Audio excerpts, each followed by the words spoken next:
The views and opinions expressed by the following program are those of the host, guest, and callers and are not necessarily those of this station or the Webster Rockhill Ministries, its management, or other host or underwriting sponsors. Programs presented on KWRH-LP are for educational and entertainment purposes only. Welcome back to In Tune. This is Arnold Stricker with Mark Langston. We're having a great time here, just not a good time. On the line, we have Lou Baczewski. Lou, how are you doing? I'm doing quite well. How about yourself? Pretty good. Hey, I got the pronunciation correct, did I? That is correct. So. I know. I read that in your book, that it had been, you guys had pronounced it one way, but some professor corrected you guys. That's the way we pronounce it, so I think it's acceptable locally, but actually in Poland it's pronounced Baczewski, so we kind of say our own name wrong in the sense of the Polish pronunciation. I'm almost through the book, haven't quite finished yet. I'm really enjoying it, especially in light of the commemoration coming up next Tuesday and the movie. So we want to kind of unpack a bunch of that stuff. And I think what you've done is really, I'll say this, Tom Brokaw-ish, in that you're really highlighting those who have put their lives on the line for our country back at a time when things were kind of bleak. And your grandfather going through all of the battles that he went through and all of the situations that he went through and coming out and being the man who he was is just outstanding. So what was the impetus to have you put his stories in writing and to research the book that's entitled A Simple Man's True Story of War, Survival, Life, and Legacy? Well, in my 20s, mid to late 20s, I had kind of a strange epiphany. I was very sick at the time, and I think I connected with my grandfather. I had always done so, but at that point, I really, there was a time when I was sick enough that I was worried that I wasn't going to be around for that terribly long. And I thought, if there was some contribution that I could make in that time, having gone to school for history and having known the vagaries of this story, I thought this is something that I could really work on and also kind of get my focus. And eventually I was doing better, but I had spent a lot of time in the hospital at that time. And it was through that connection with my grandfather that he opened up to me over time, and also myself going through historical training. He was more eager to talk to me than I think the average person, because I had taken the time to do a lot of research and get as much background understanding before I asked him questions.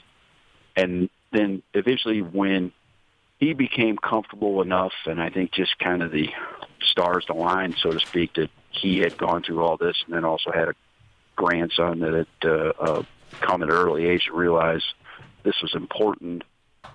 It meshed, and he opened up, and really it kind of broke like a dam that we had no clue, people in our family, that he had been through as much as he did. But as time went on, realized that he had been through every major land operation in the European theater of operations. So all 5 major campaigns of from Normandy into Germany itself. And not to be injured or wounded at all, which is very, very unusual, especially for someone who drove a tank. One of the fellows who is in my film, Stephen Osad, who is a Harvard-educated scholar of history, actually trained under Martin Blumenson, who is considered the best historian in regards to the ETO. And Osad himself in one of our sizzle reels says it's really against all calculations of it's beyond all calculations of the odds that he would survive. And I think his exact quote was that even with the vagaries of where he was on the battlefield, the idea that he went through it without a scratch is absolutely remarkable. It's really crazy because you have listed down. Yeah, there were 152 members, and only your grandfather and 17 other men survived. And as you said, being involved in all the battles that he was, that's just unbelievable. I like how you interweave the story of your memories of him in the creek and fishing and doing those kinds of things with who his character was and how that impacted him through and after the war. Can you speak about that a little bit more? That's a great question. I appreciate you asking it, because most often people just want to focus on the war, and the stories about my youth growing up with him, teaching me how to fish, and this kind of archaic method of fishing that he taught us, that he learned during the Depression, was a way for me to convey the human that he was, the person that I knew, that in spite of all the war and combat that he saw, he still held on to this humanity that he had. And he was, there's a term that military people put around, and it was actually coined by our former Secretary of Defense, called it, it's basically an awakening after combat. Instead of post-traumatic stress, he called it post-traumatic growth. And Grandpa really exemplified that. So my point in telling these stories about the background was a way to not just focus on war, because that wasn't the totality of the human being that I knew. And that was really important to me to convey, because most books, they kind of focus on the war itself, and then when the war is done, the person's story is done. But these stories and these things that people that have gone through as much combat as he had, any man or woman that serves, those things live with them their whole lives, and you never escape it. And I think it was very important for people to understand they had to go on. I thought some of the comments that your grandfather made, and I'm going to quote here, "We were somewhat removed from the war in the United States, but Europeans were in the middle of it." Or maybe that's a quote that you said. But, the fact that we've not really known a war in this country other than the American Revolution or the war between the states, and other than what people might consider, the attack at Pearl Harbor, although Hawaii was not a state at the time, and some may say, the Twin Towers in New York City. But I thought that was interesting, kind of along with this statement. We remember the war, not the impact. We remember the victory, but forget that really everyone lost. I thought that was very insightful, and actually there's a lot of wisdom there.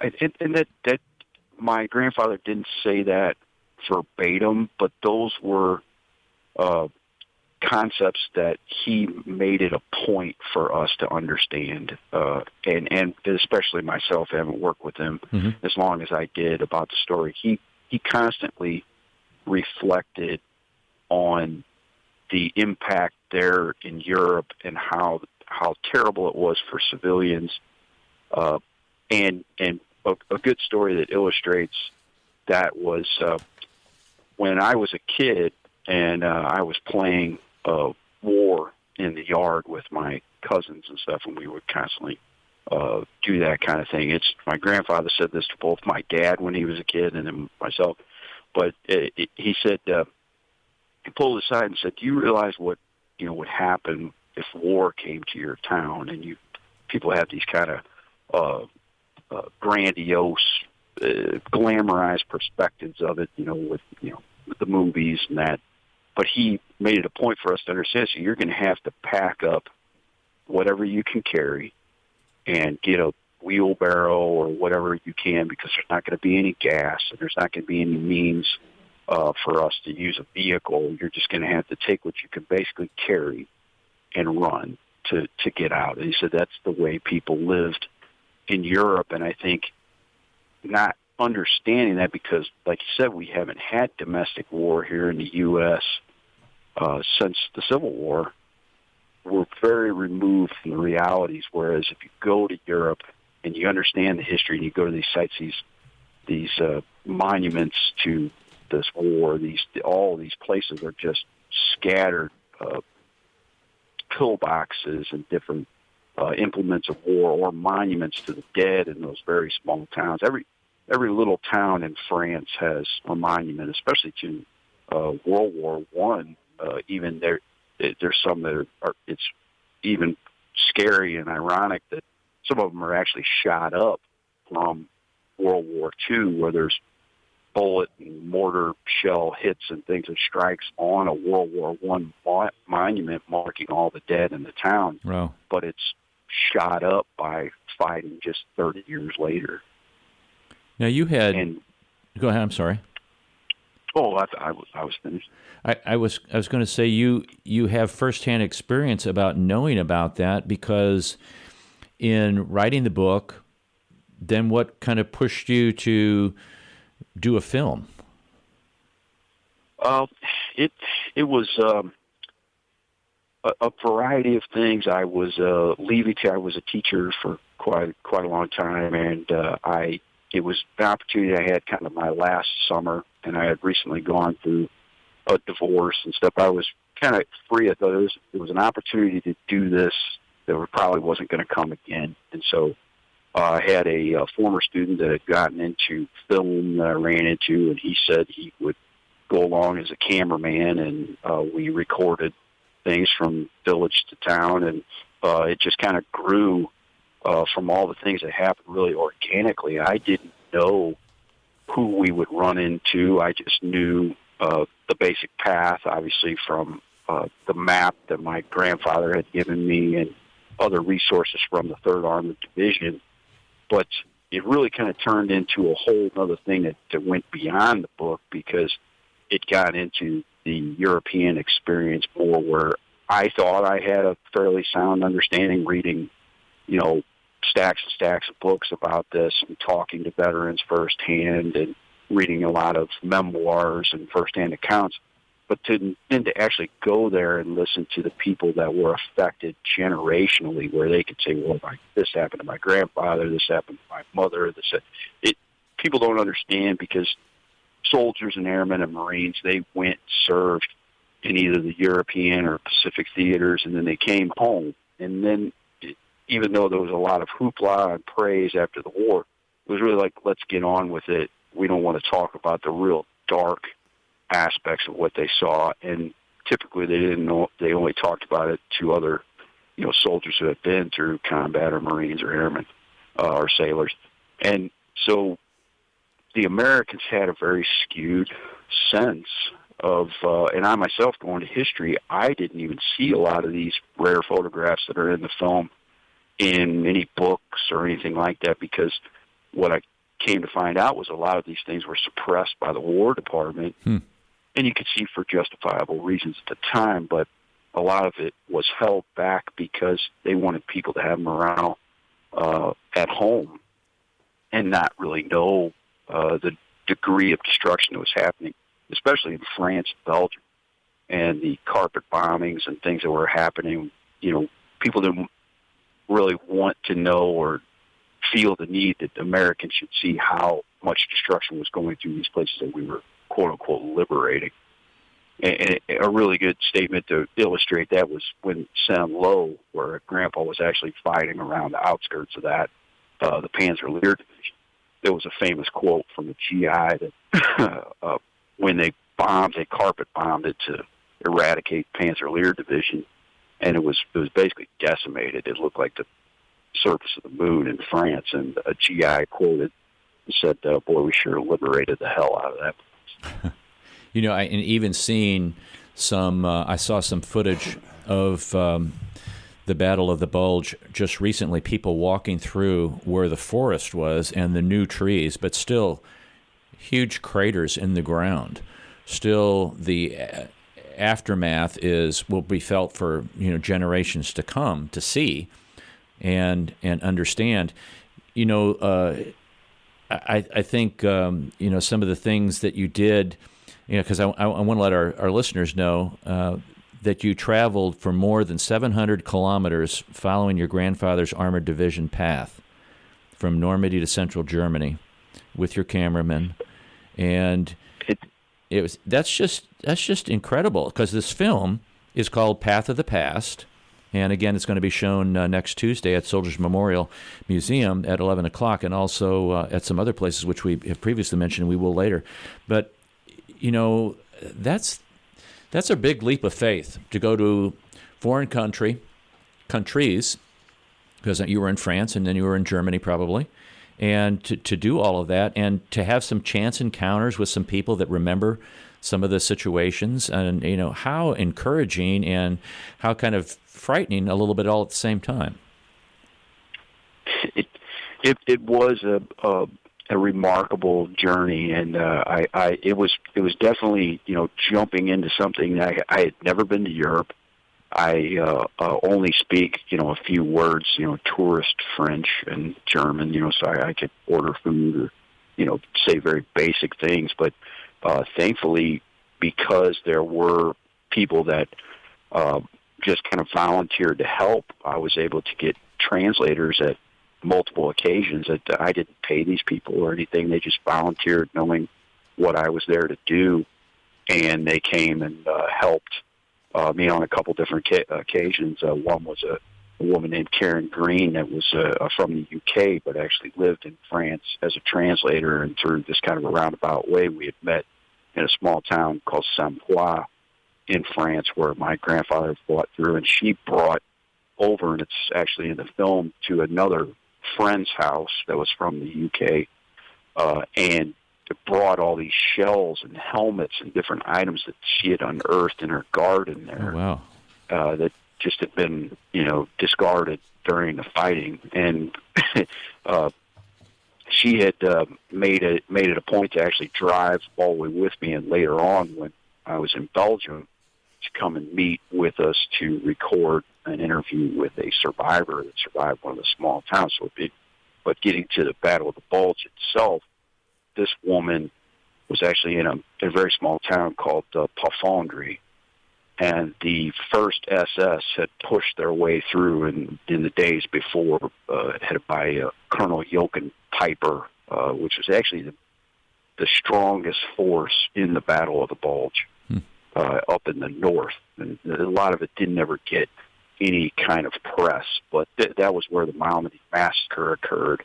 It was also a massacre. Some estimates go up into hundreds of civilians in a neighboring town of Stevelo. And then they also wiped out a bunch of men, women, and children in the town of Pafondry. Well, this young woman at the time, she was a very young girl. She was only 3 years old, and the only reason that she survived was she was low to the ground, shot her family around her, and neighbors. They missed her, and she ran to a nearby farm and hid.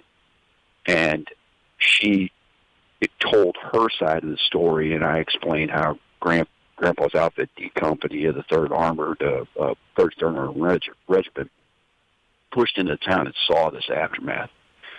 And of all the reports and some of the memoirs, it was one of the few times that men openly said they broke down and cried when they saw, children and old men and women in the streets. They said it was just too much. They had seen their friends die, and they had seen so much combat, but to actually see families killed, it was a breaking point for a lot of these men in the initial parts of the Bulge.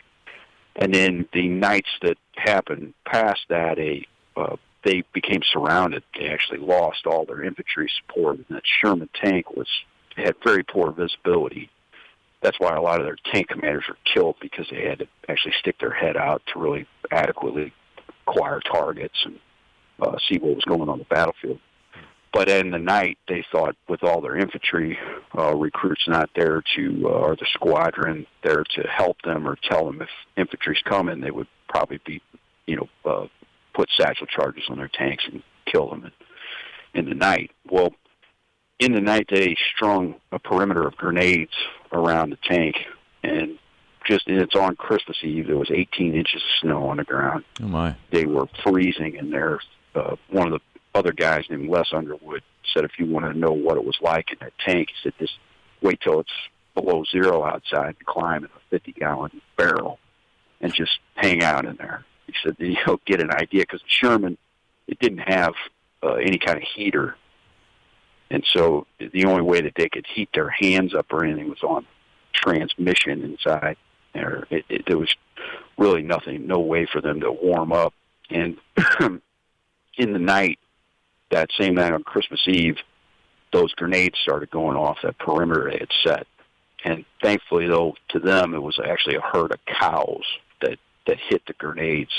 And so they all started celebrating. You know, they had for a second thought, here they come, here's the 1st SS, Hitler's own division, actually. But it was cows. And when I relayed that story to the translator there in that small town of Parfondre, that woman who at the time then was 74, she started to cry. And the translator explained, she said she heard those cows. She heard those cows blowing up in the night on Christmas Eve in 1944. Oh, my gosh. Wow. Yeah, you relate. Go ahead. I'm sorry. Oh, I was just going to say that in the odds that I would find this woman, it was a very small town. There were only a few people that actually survived that attack. So the odds that 71 years later I would meet her and then have this interaction that corroborated this story that my grandfather told me years ago was just absolutely miraculous. Well, and it shows you how small the world really is, and the impact of events that war can have on people's psyches and what they remember and what they don't remember. And I know you made a point, and I think it's very typical of those who have been in battle. They don't talk about it because it's not something you want to talk about. You see things that no one should have to see. You experience things no one should ever have to experience. And so you want to bury those things. And really the only people that do understand are those who have experienced that with you. And you bring that up with one of your grandfather's tank mates, which I thought was a great story, the gentleman from Pennsylvania, and that they hadn't seen each other for, 65 years? Correct. And then you were able to kind of get them together. Talk about that and what that reunion was like. That was absolutely phenomenal. And just to share with you something I had written down, though, about your previous statement about not talking about it, and I'll get back to it. But there's a very good quote by a fellow named Vernon Baker, who was a World War II African-American who actually received the Congressional Medal of Honor. And his statement was that war is the most regrettable proving ground. Those who rush to launch it and those who seek to create heroes from it should remember its legacy. You have to be there to appreciate its honors and die to forget them. And that that really illustrates a relationship that they had. The reason why they hadn't talked to each other for 65 years was they both wanted to put the war behind them, even though they had been so close. And strangely enough, Les had moved just one town over from the town that he had grown up, and he had a fairly unique name, Leslie Underwood. And so I was able to find him really just online and looked up. There were only a couple people with that name, and ended up getting a hold of him, and immediately he knew who I was, because my name's Lou Baczewski as well, and he recognized the name. And we had a fantastic conversation. The first time we talked for about 30 minutes, and I later talked to his daughter, and his daughter said, my dad hasn't ever talked to anybody for 30 minutes. And, they were, old school, very stoic, humble guys that just didn't talk about those things, but he was so excited to know that my grandfather was well, and that so they set up a visit, his daughter and his wife, and they drove all the way from Pennsylvania, and it was really a lifetime experience to see them talk, and I was able to interview both of them at the same time. But we had a real family meeting, and we still talk to their family. And it was immediately we were family. It was a really amazing experience. We're going to take a brief break here. We've got to do some public service announcements at the top and the bottom of the hour. This is Arnold Stricker with Mark Langston of In Tune. You're listening to KWRH 92.9 FM, your community radio station in Webster Groves, Missouri. We'll be right back. Welcome back to In Tune. This is Arnold Stricker with Mark Langston. We've been talking to Lou Baczewski, who is the author of Louch, A Simple Man's True Story of War, Survival, Life, and Legacy, and also the executive producer. Is that correct, Lou? Correct. Producer and director. Producer and director of Path of the Past, which will be shown at 11 a.m. this Tuesday at Soldiers Memorial Museum to commemorate the 75th anniversary of the beginning of the Battle of the Bulge. And that film is also available on Amazon Fire, Roku, some devices. It's also available on Vimeo and has received quite a few awards. Congratulations to you. Oh, thank you. So those awards also, I had a lot of help from some different editors, especially a fellow named John, I'm tongue-tied, John Knowles, and then also a fellow Connor Johnson. I was mixing up their two names, but they both helped me in the final production phases of getting all the sound right, getting the editing done, and so I can't take credit for the whole thing, but sure, there were a lot of other people involved in a lot of other capacities, too. Very, very good. We look forward to seeing that. Now, we stopped prior to the break, Lou. We were talking about the reunion that had taken place with Mr. Underwood and your grandfather, and they hadn't seen each other for 65 years, and I guess they were able to get together. Was that in Pocahontas? It was in Collinsville. One thing before I continue, there is also a showing in January. It's going to be at Big Daddy's in Soulard. We're going to have a special screening, and that will also go to all the proceeds from that will go to Heroes Care, which is a St. Louis-based entity that raises money for families dealing with deployment. Correct. And they also get a percentage of the film, of proceeds. But just wanted to bring that up. But the visit came to Collinsville. My grandfather had moved from Pocahontas after the war, and pretty much he stayed there until he passed in 2013. But it was in the summer of 2011. Les and his wife and daughter came all the way from Philadelphia, like I said, and it was a miraculous interaction, and we had more interviews, and a lot of things came out in those conversations later that they were willing to allow me to tape, and so some of that dialogue is actually in the film, along with many of the tapes of my grandfather's conversations. And had I known that he had been through so much, or had I known this would become a film, I would have, maybe put this on, had different sound equipment at the time.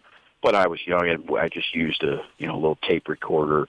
But thanks to Connor Johnson and some other people on our staff, we were able to clean those tapes up as much as possible to include them in the film. So he was actually, both Les Underwood and my grandfather actually commentate throughout during some of the stock footage. Very interesting. So the film, it focuses on the costs and the European destruction of the war, along with some of the horrors and sacrifices made by those who served their country. Are there any kind of what I would call anecdotal kinds of things, comments made by your grandfather along the way, kind of like we talked about at the first part, from when he was, how war impacted him, and just his character coming out in discussing war or interactions with people or some of the horrors that he saw? Certainly. He was very adamant about letting people know and being very specific about how scared they really were and about how tired they really were. And then he wasn't a fan of most of the films that have depicted World War II, especially the Battle of the Bulge movie, which, if you're familiar, it's in the mid to late 60s. I can't remember when it came out, but it didn't even have snow on the ground, and there were actual 60 Vietnam-era American tanks that were used and kind of painted with German markings on them, things like that really bothered him. But he definitely wanted people to understand through this story that there was nothing glamorous about what they had to do and see, and that it's really it's almost an insult to people that serve to have any glamorization associated with it, because I think it allows people to be more removed from the realities, and that I think that plays, in just my personal opinion, plays into why people feel so distanced when they do come home from combat, is that people are just in a whole different realm. They don't have any inkling of what war is really like. And there were different people that have been involved in this project, like Todd DiPastino, who's actually the author of a really great book about Bill Malden, and he's in the film, and he's a historian from Penn State. And he said he really appreciated the book for its unflinching candor, and that too often the World War II stories, because of the Greatest Generation part, because we want to focus on the heroes that these people are, which is, I think, totally necessary, appropriate, but then it sometimes pulls punches on the graphic nature of what these people had to do. And especially Grandpa was adamant about how outgunned he felt, and how he felt that really the U.S. Army equipped he and his other people in the 3rd Armored Division with a substandard tank. In his own words, he said, our tanks just didn't even compare. And there's been a lot of, I think, apologist theories about this. There's many books to claim that it was adequate tanks, and I'm not going to name names of some of these people that are very supportive, but in some cases, but really they say that in a vacuum of the removal of the idea that we had complete air superiority, and the Soviets had depleted the German tank corps to a degree that allowed us to be successful. But the Battle of the Bulge really illustrates how bad it was, because in singular engagements, especially my grandfather's, for example, they went up against a variety of anti-tank guns and 3 Panther tanks in one town. And by the end of that engagement, every tank was destroyed except my grandfather's, although it was hit and made it was functional to at least move. It still wasn't combat ready, and he had to actually pull back from the line. But that was in one day when they didn't have air support because of how cloudy and snowy it was during the Bulge. You know, it's interesting that you say that story, because I was going to bring that up. I have that circled in my notes here, that by the end of the fighting on January 15, 1945, only your grandfather's tank remained, and Les Underwood, who had that reunion with him, his tank was hit, killing his driver and assistant driver instantly. The turret crew bailed out. Les was forced to dive into the snow and play dead as the German infantry overran their position. Now get this. As Les lay motionless, a mortar shell exploded nearby, setting his jacket on fire. Moments later, a German soldier kicked him hard in the ribs to see if he was still alive. The soldier then lifted the motionless Underwood and said kaput, and threw him back in the snow. It was the longest day of his life, he recalled, as he lay freezing in deep snow, afraid to move. His bullets ricocheted around him. At nightfall, he crawled back to the U.S. lines, past 2 German sentries, to rejoin what was left of D Company. God. You know, unbelievable. Oh, my. Unbelievable. Right. You know, I read in the book that, you know, they couldn't cross 5 at a time because of the hedgerows, and so they had to go single file down the roads, and the lead tank was always the one that got hit and blown up. Oh, man. And destroyed, and then they rotated going to be the lead tank. You know, I can't imagine, like, oh gee, it's our turn. Yeah. You know, and the conflict with some of the officers who were not really there some of the officers were always with the troops, and some of the officers weren't. This is my short of the deal, and they were saying, "Go on, go on." It's like, we're not going on. You know what's going to happen if we're going on? We're going to get blown up, and the conflict of orders, and how some people think, by golly, because I've got gold leaf on my hat or whatever, that you need to do what I say, and they may not have known what they were saying. Correct. Although there were some fantastic officers, one of which my grandfather had, just absolute adoration for, was a fellow by the name of Captain Stallings, who always, having been through it, knew not to push them into a situation where they were just invariably going to get killed. But because people didn't understand, and a lot of officers, even in the 3rd Armored Division, didn't understand how inadequate those tanks were for direct tank-on-tank warfare. And the strategy at the time was that you weren't supposed to engage other tanks but actually go around them. And that sounds great, but they're not going to allow you, to get behind their lines or, get around their tanks unless they absolutely had to. And it was air support and a lot of things that helped them achieve their missions. But yes, there were quite a few different officers that my grandfather and Les Underwood didn't have much of any respect for, because they hadn't spent enough time up front to understand how difficult the strategy they had to employ was, and how inadequate, because they think, okay, it's a tank, it must have this ability to endure, but it could push through and fight its way through. But the problem was, either their 76 or their 88 millimeter guns, there were times where Grandpa said he saw an anti-tank 76 or an 88 go through one side of a Sherman and come out the other. Yeah, that's incredible. On numerous occasions. And so to see that day to day, I just don't know how they got back into those tanks.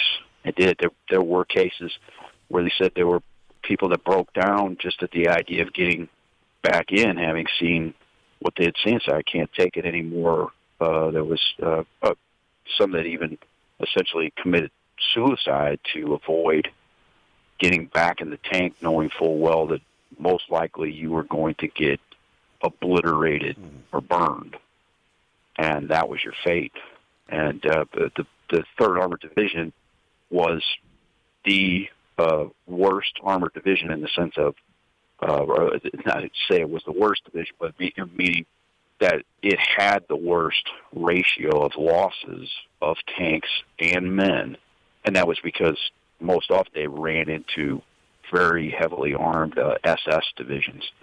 They fought, I can't remember the total amount, but both in Normandy, in Belgium, and in Germany, they fought division after division of panzer groups that had heavy tanks, sometimes Tigers, mostly Panthers, or they had anti-tank guns that were just exceptional at taking out Shermans, and easily. So even in the movies, like the recent movie in 2014 depicts 3 tanks taking on a Tiger. They would have never taken on a Tiger unless they absolutely had to with 3 tanks.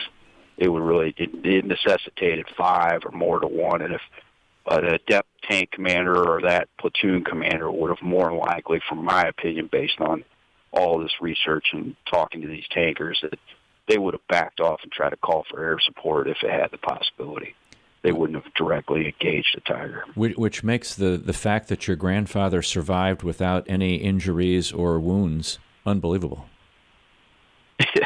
It is, and that was, to him, that was the most amazing thing. Because I asked both Les and my grandfather, I said, well, you've told me obviously about the worst things, which the worst things were especially the Battle of the Bulge for them and all the losses. But I said, what was maybe the best thing or most amazing thing in your mind about the war? And for Grandpa, it was just the sheer fact that he survived, having been from that original cohort. And for Les Underwood, the best thing, he said, was when they handed him his discharge papers. Oh. So he was. They were. They did their jobs, but they were very much glad to be done. You know, Lou, I want to try to close the interview down here and give your grandfather some kudos. But what are some favorite memories that you have of him? I know you mentioned the fishing and the creek, and we've talked about that a little bit, and it may be amplifying that a little bit. But what are some of your favorite memories of your grandfather that our folks who are listening can really appreciate? I would say, in general, my grandfather was a kind of fellow that could light up a room. He had an aura about him. Perhaps it was because of how much that he had been through and survived, but he really was just a remarkably kind and good human being. Everybody that knew him, all the people at his church and everything he was really active in. Just all these different organizations and KC Hall and Polish American Vets and things. They always remarked about that, and that came through a lot in the fishing. And probably the one of the most amazing moments, and really what kind of got me going on the story. One of the reasons was when I was a kid. I was probably about 12 or 13 or something at the time, and we were fishing near his house just to catch some bait fish to actually go catch catfish with later. And we went through this concrete culvert that was just down the road from his house, and Grandpa kind of stopped and was looking at something on the side. There was enough light that you could see what it was. He was staring, and I walked up close, and it was a huge swastika painted across this culvert that some high school kid or something presumably had painted down there. And he just stared at it for, it seemed like a very long time. And he said, I bet that kid that painted that didn't have, he used a few choice words that I wouldn't say on a radio, but he doesn't have any idea what that means. And the way that he looked at that and the way that he just stood there, I always wondered, why did he, ponder that so greatly at that time? I mean, he stood there for what seemed many minutes. And, he was in a different place, but having read the book, gone through the whole experience, now at least I have an inkling of what he was thinking at the time, but I still, obviously never will have a full understanding of it. And I don't think anybody could.